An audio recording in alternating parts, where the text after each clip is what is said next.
Hello, my name is Samantha Rank with the Daily Caller, and joining me today is Dean Cheng from the Heritage Foundation.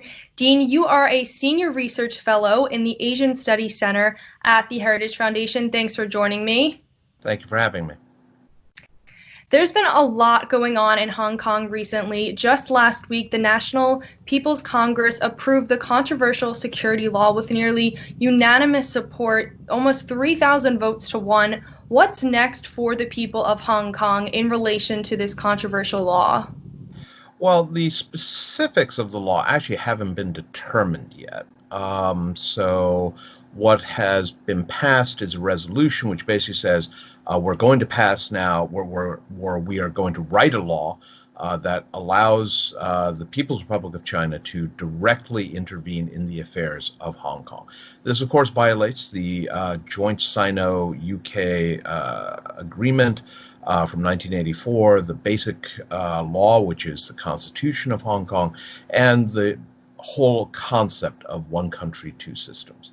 So, if you are a Hong Kong resident, you are watching your rights being slowly snuffed.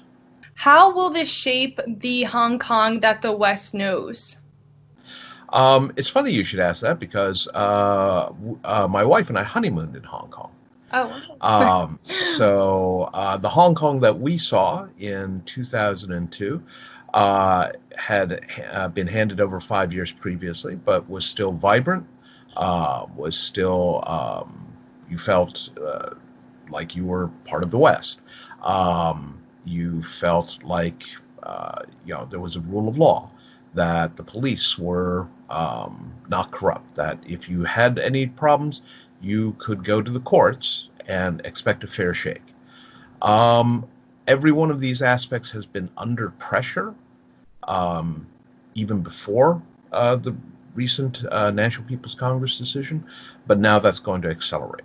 So an interesting analysis about Hong Kong as a financial center is that China wants to convert it from a world financial center to a Chinese financial center. And I think that applies to Hong Kong writ large. It will go from being a global city to a Chinese city. now, this isn't the first controversial law to spark protests and outrage throughout Hong Kong. Can you just briefly talk about how the Chinese Communist Party has been actively trying to gain more control over the city since the 1997 handover? Well, there have been a number of developments in Hong Kong that some very clearly are tied back to the mainland.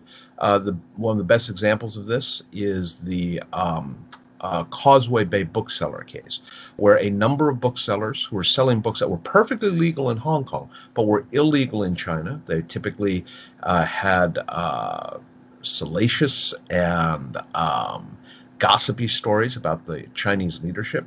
A number of these booksellers suddenly disappeared, turned up in China, confessed to a variety of sins, and several of them went to jail. One or two were released.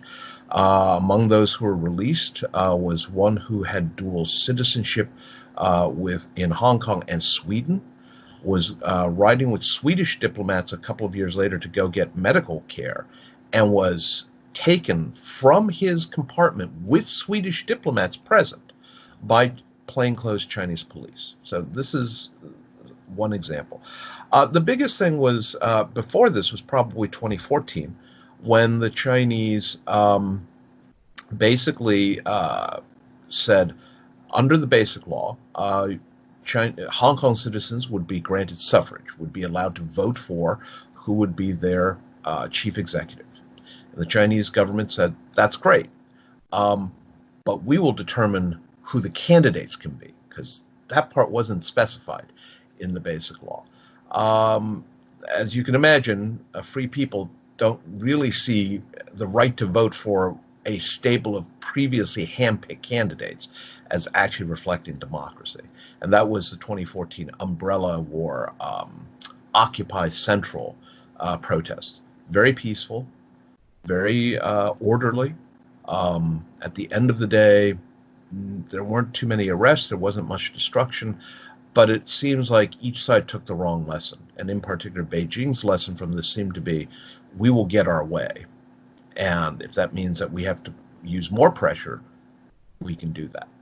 As you know, President Trump spoke on Friday about future relations with China and how his administration is addressing the current situation. He stated that Hong Kong is no longer autonomous from Beijing, and the quote, one country, two systems has been replaced by the one country, one system mentality. What are your reactions to this? Do you agree with the president? And moving forward, what do you think the United States should be doing?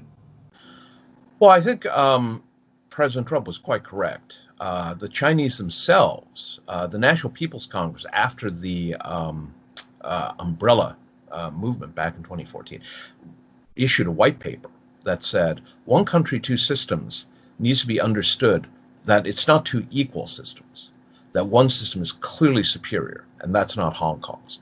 So it is, in fact, transitioning from one country, two systems as we understand it to one country, one system.